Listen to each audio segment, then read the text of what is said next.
ప్రభు స్తోత్రం. ప్రభునందు ప్రియమైన దేవుని పిల్లలారా, ప్రభు యేసుక్రీస్తు వారి పరిశుద్ధ నామములో మీ అందరికీ శుభములు, దైవాశీస్సులు. దేవుడు మనల్ని ప్రేమించి మనతో మాట్లాడుచున్న విధానం కొరకు ప్రభువును హృదయపూర్వకంగా స్తుతిస్తూ, వినుటకు చెవులు గలవాడు వినుగాక. ఆమేన్. దేవుని పిల్లలారా, మనం పొందబోయే దేవుని దగ్గర నుంచి ప్రతి ఆశీర్వాదం కూడా మనం వినే దాని మీద ఆధారపడి ఉంటుంది అనే సత్యాన్ని మీరు గమనించాలి. ప్రభువారు నాతో మాట్లాడుతున్నారు, నా ద్వారా మీతో మాట్లాడుతున్నారు. ప్రభువు మాటను నిర్లక్ష్యంగాను అశ్రద్ధగాను వినుట చేత నష్టపోయేది మనమే. నష్టపోవటానికి, కష్టాల పాలవటానికి ఈ కార్యక్రమాలు దేవుడు చేయటం లేదు. వినాలి, శ్రద్ధగా వినాలి, చెవి పెట్టాలి.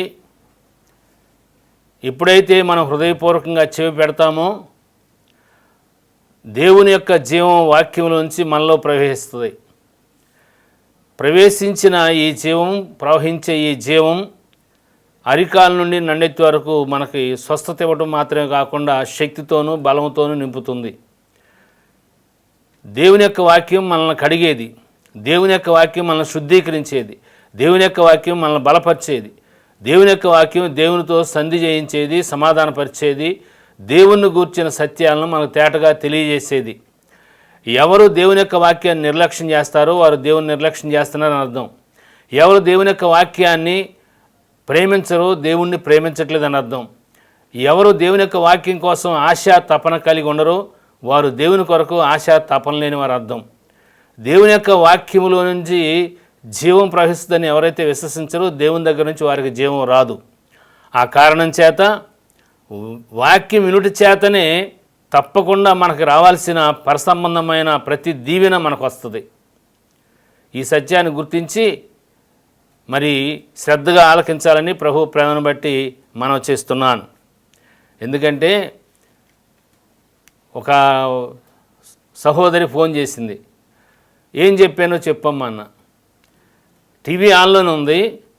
ఆమె పని చేసుకునే చివరిలో వచ్చి నెంబర్ చూసి ఫోన్ చేశానయ్యా, నాకు ఆరోగ్యం లేదు, నువ్వు వినలేదు కనుక దేవుని యొక్క శక్తి నీలోకి రాదు కనుక నీకు ఆరోగ్యం రాదమ్మా అని చెప్పా. ఇంకొక ఆమె కూడా అదే సమాధానం, నేనేం చెప్పానో చెప్పమ్మా అన్న. చెప్పలా.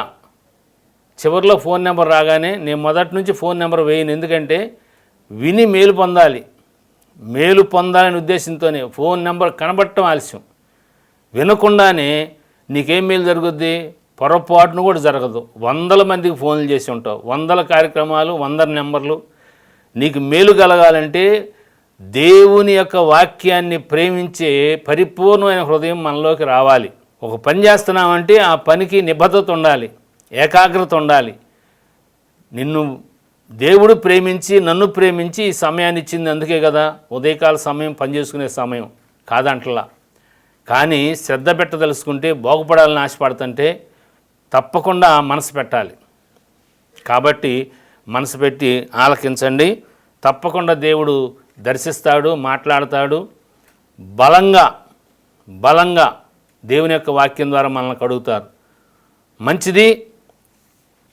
దేవుని యొక్క వాక్యంలో నుండి ఉపదేయ గ్రంథం 1వ అధ్యాయం 3వ వచనం. అత్యున్నతమైన పర్వతం మీద ఆసీనుడై ఉండి కొండ సందులలో నివసించువాడా, నన్ను క్రిందికి పడదోయగలవాడెవడనుకునేవాడా, నీ హృదయ గర్వం చేత నీవు మోసపోతివి. ప్రభు స్తోత్రం. ప్రభు తన మాట మన కొరకు దీవించునుగాక. బైబిల్ గ్రంథంలో ప్రతి మాట దేవుని మాటే.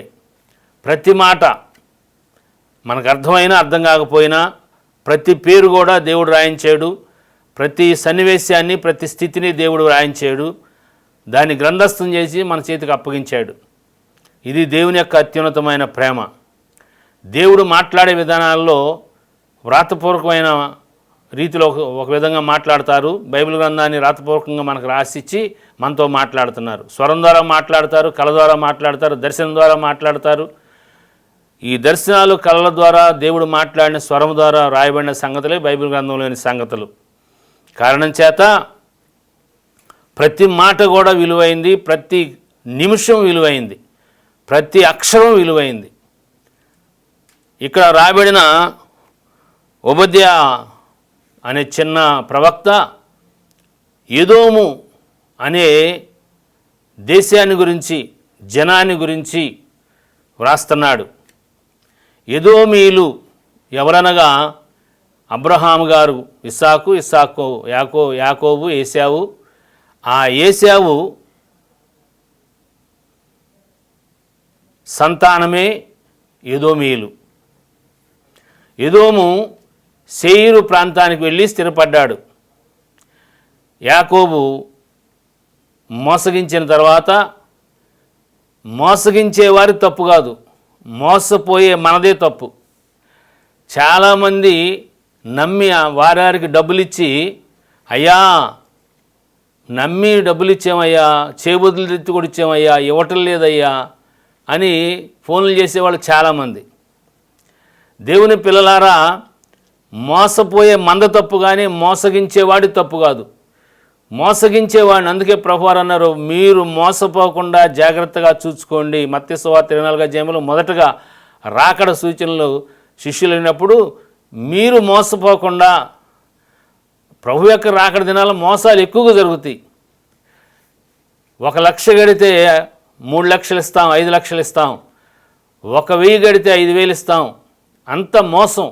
ప్రభు బిడ్డలు కూడా చాలామంది మోసపోయిన స్థితిగతులు ఉండి, సేవకులు కూడా, పేరున్న సేవకులు కూడా పొరపాటు పడిన స్థితిగతులు ఉన్నాయి.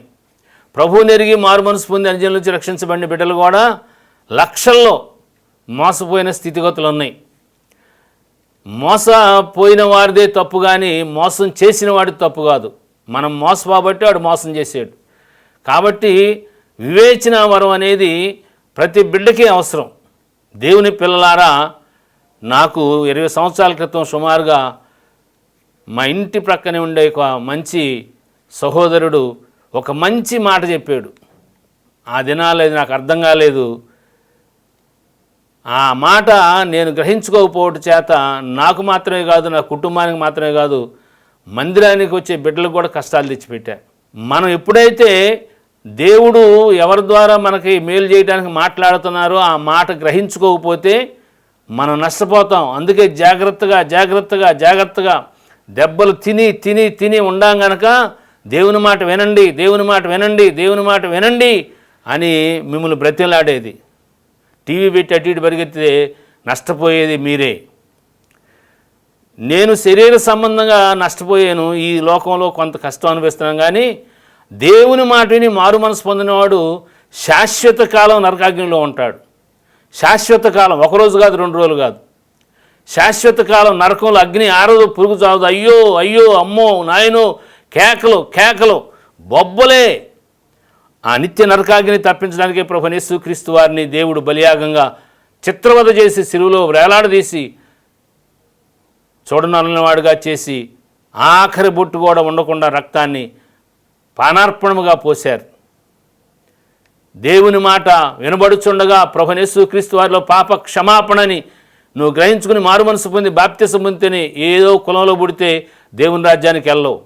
ఏదో అది సంఘం కాదు, కోటి సార్లు కాదు. మోసపోబాకండి. మారు మనసు పొందాలి, పాప క్షమాపణ మీద బాప్తిసం పొందాలి, సహవాసంలో కూడుకోవాలి, ప్రార్థన ఎడదెక్క చేసుకోవాలి, ప్రభు బలలో పాలొందాలి. ఈ క్రమం అంతా ఉండాలి. దేవుని పిల్లలారా, గలతీ పత్రిక 6:7లో మనమే మోసపోయేది.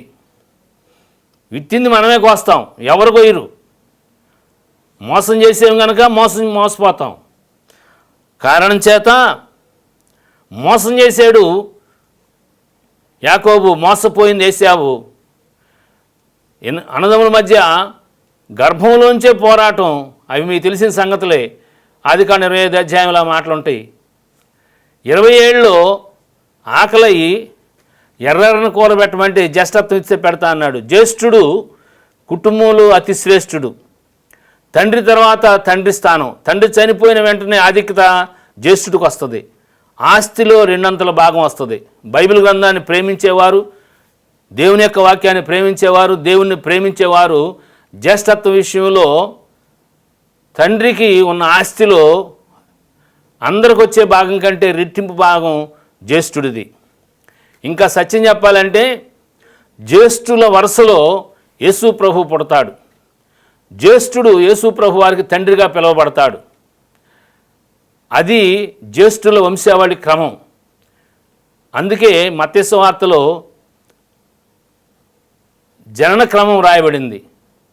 మొదటి అధ్యాయంలో అబ్రహాము ఇస్సాకును కానీ ఇస్సాకు యాకోబును కానీ అట్లా ఈ జ్యేష్ఠ క్రమంలోకి వస్తాడు. ఇస్సాకు ఏశావును కానీ రావాల్సింది, యాకోబును కానీ చేసింది.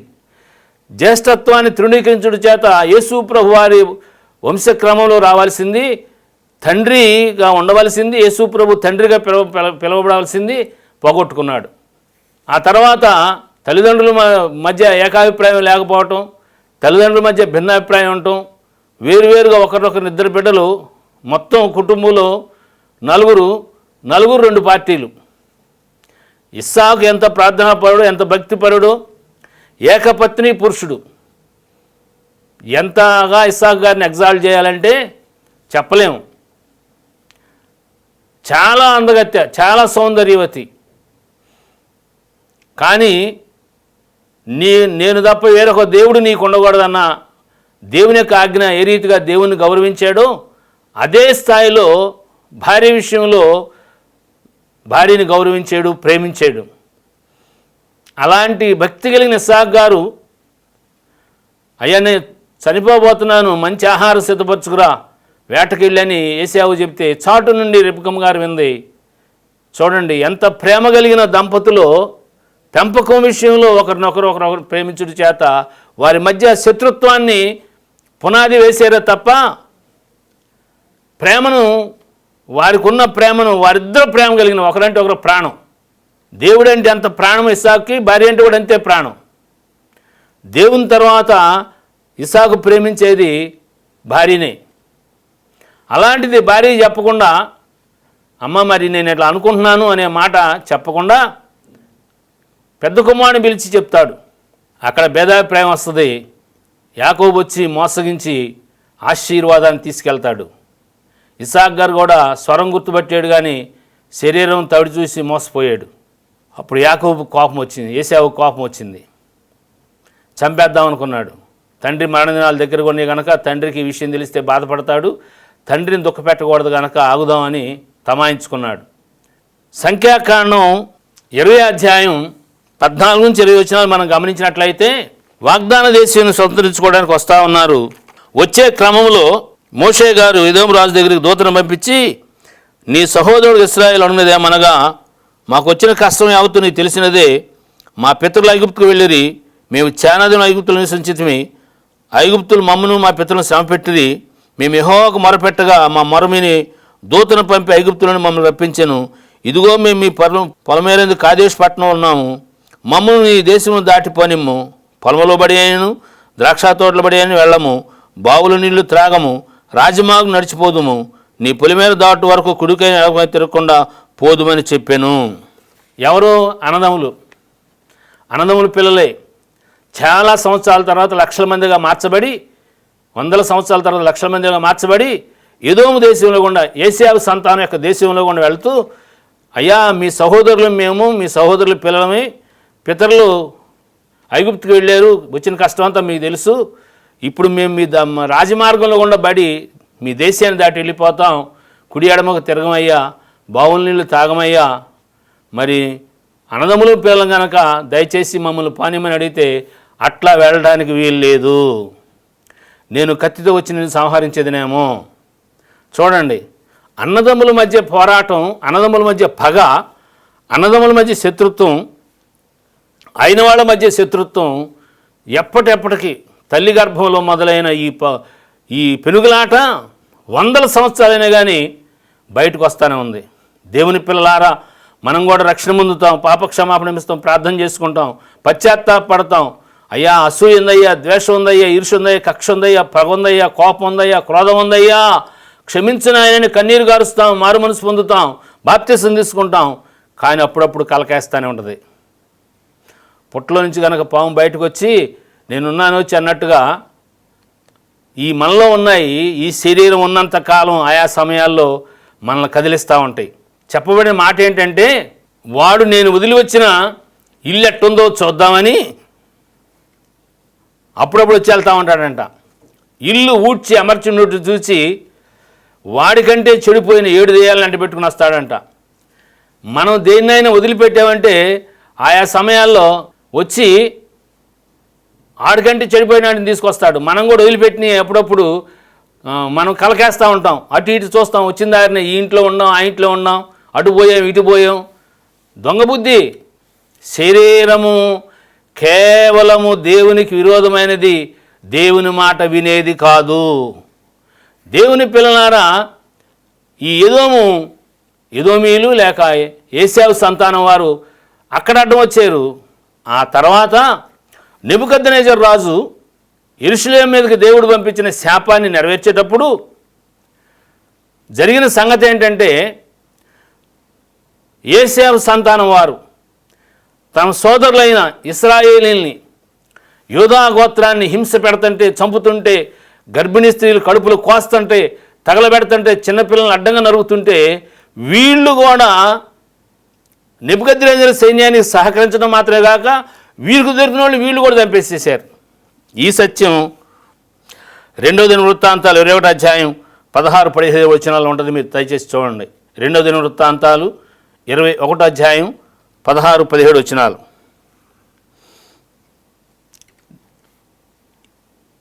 ఈ సహోదరులకు కష్టం వచ్చింది, అన్నదమ్ముల పిల్లలే కానీ కష్టం వచ్చినప్పుడు ఏం జరిగిందంటే, వీరే ఇష్టపూర్వకంగా శత్రువుతో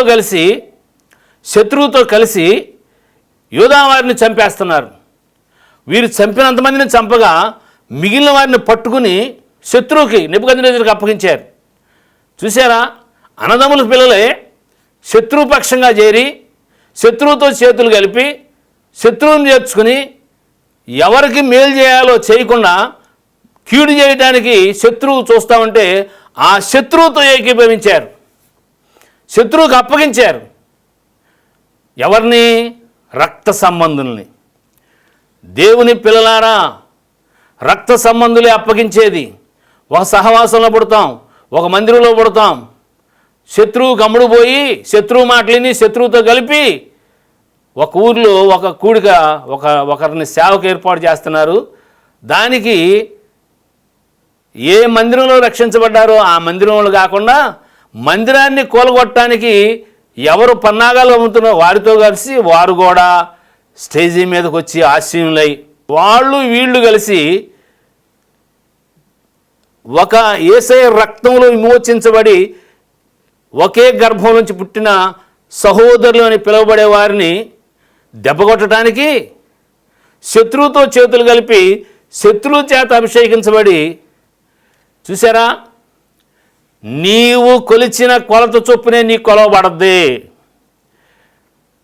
నీవు ఎవరెవరు సహకరించారు, ఎవరెవరు చేతులు కలిపారు, ఎవరెవరు ప్రోత్సహించారు, ఎవరెవరు స్థలాలు ఇచ్చారు, ఎవరెవరు మందిరాలకు కానుకలు ఇచ్చారు, ఎవరెవరు ప్రోత్సహిస్తున్నారు, ఎవరెవరు పిలిచి కుర్చీలేసి కూర్చోబెట్టి అన్న పానీయాలు ఇస్తున్నారు, ప్రతి వారి లెక్క తప్పకుండా దేవుడు తీస్తాడు. బాగా గుర్తుపెట్టుకోండి. అదే ఎదోమీల గురించి ఓబద్యా ప్రవచించిన ప్రవచనము. ఎదోమీల గురించి ఓబద్యా ప్రవచించిన ప్రవచనం అదే. ఏంటంటే, నీ సహోదరులకి కష్టం వచ్చినప్పుడు నీ వారిని ఉపేక్షించలేదు, పైపెచ్చు శత్రువుకు అప్పగించావు అని ఓబద్యా గ్రంథం 1వ అధ్యాయం 12వ వచనం. నీ సహోదరుని శవానుభవము చూచి నీవు ఆనందింప తగదు, యోధావారి నాశన దినం వారి స్థితిని చూసి నీవు సంతోషింప తగదు. నా జనులు ఆపద్దినము నీవు వారి గుమ్మంలో చొరబడదు తగదు, వారి ఆపద్దినము నీవు సంతోషపడుచు వారి బాధను చూడ తగదు, వారి ఆపద్దినము నీవు వారి ఆస్తిని పట్టుకొన తగదు, వారిలో తప్పించుకునే వారిని సంహరించుటకు అడ్డుత్రోవలో నిలవ తగదు, శ్రమదినమందు అతనికి శేషించిన వారి శత్రువు చేతికి అప్పగింప తగదు. చూసారా, ఇవన్నీ చేశారు. నెబుకద్నెజరుకు అప్పగించారు, అడ్డం నిలబడ్డారు, వీళ్ళే చంపేశారు, మిగిలిన వాళ్ళు అప్పగించారు. దేవుని పిల్లలారా, కొన్ని వందల సంవత్సరాల తర్వాత, ఇది జరిగిన తర్వాత కొన్ని వందల సంవత్సరాల తర్వాత దేవుడే యోధావారిని అప్పగించింది. యోధావారు పాపం చేయగా నెబుకద్నెజరుని అప్పగించింది దేవుడే. కానీ ఎదోమీయులకి ఏం పని? సహోదరులకి ఆపదన వచ్చింది, శ్రమదినం వచ్చింది, పారిపోయే పరిస్థితి వచ్చింది, అడ్డం తగిలి అప్పగించి పట్టుకుని చంపి శత్రువుతో సహకరించారు. కారణం చేత దేవుడు మాట్లాడే మాట ఏంటంటే 15వ వచనం, ఉపాధ్యాయ 1:15. యెహోవా దినమున అనుజనులందరి మీదకి వచ్చున్నది, అప్పుడు నీవు చేసినట్టే నీకు చేయబడును, నీవు చేసినదే నీ నెత్తి మీదకి వచ్చును, స్తోత్రం కలుగునుగాక.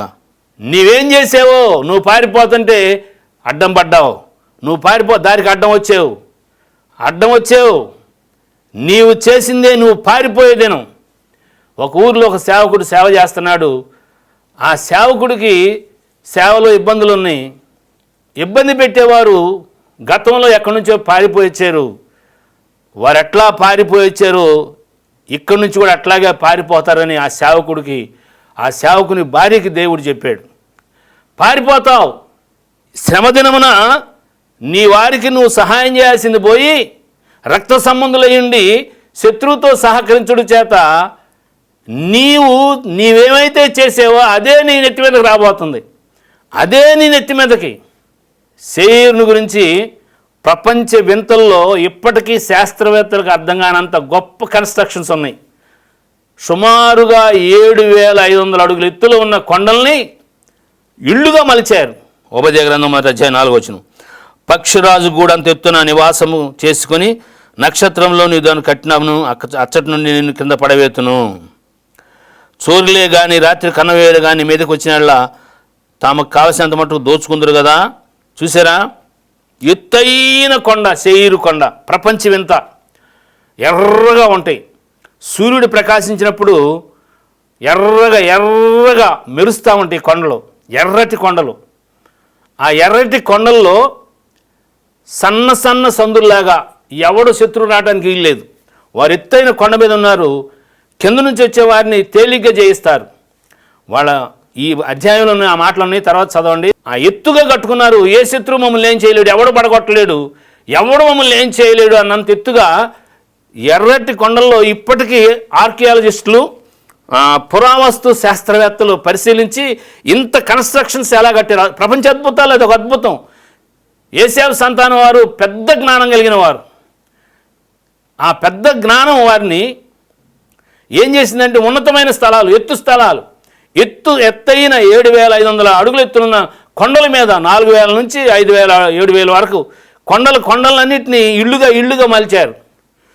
ఆ ఇళ్లలో నివాసం చేస్తారు వీళ్ళు. దొంగోడు రాలేడు, శత్రువు రాలేడు, ఎవడు రాలేడు. నేను పక్షిరాజు అంతా గూడంత ఎత్తుకంటే ఎత్తుగా కట్టుకున్నాను, నన్ను ఎవరు ఏం చేయలేరు అని గర్వించాడు, అతిశయించాడు. ఆ మాట నీ హృదయ గర్వం చేత నీవు మోసపోతివి. చూసారా? దేవుని పిల్లలారా, శ్రేష్టమైన కట్టడం కట్టుకున్నవారు, ప్రపంచం వింత కలిగిన వారు, అసలు అంత టెక్నాలజీ ఇప్పుడు కూడా లేదు. అంత ఎత్తు నుండి దేవుడు వారిని పడగొట్టి శత్రువుల చేతికి అప్పగించి పారిపోయేవారిని కూడా చంపేశారు. దేవుడే అక్కడి నుంచి పడేస్తానని మాట ఇచ్చాడు. ఉపాధ్యాయ గ్రంథం 1:18. యోసేపు సంతతి వారికి కేయుకాలుగా ఉందురు. యోసేపు సంతతిలో ఎవరినో తప్పించుకోనకుండా యోసేపు సంతతి వారిలో నుండి వారిని కాల్చుదురు. యెహోవా మాట ఇచ్చి ఉన్నాడు, దక్షిణ దిక్కున నివసించేవారు యోసేపు యొక్క పర్వతంలో స్వతంత్రించుకుందరు. చూసారా?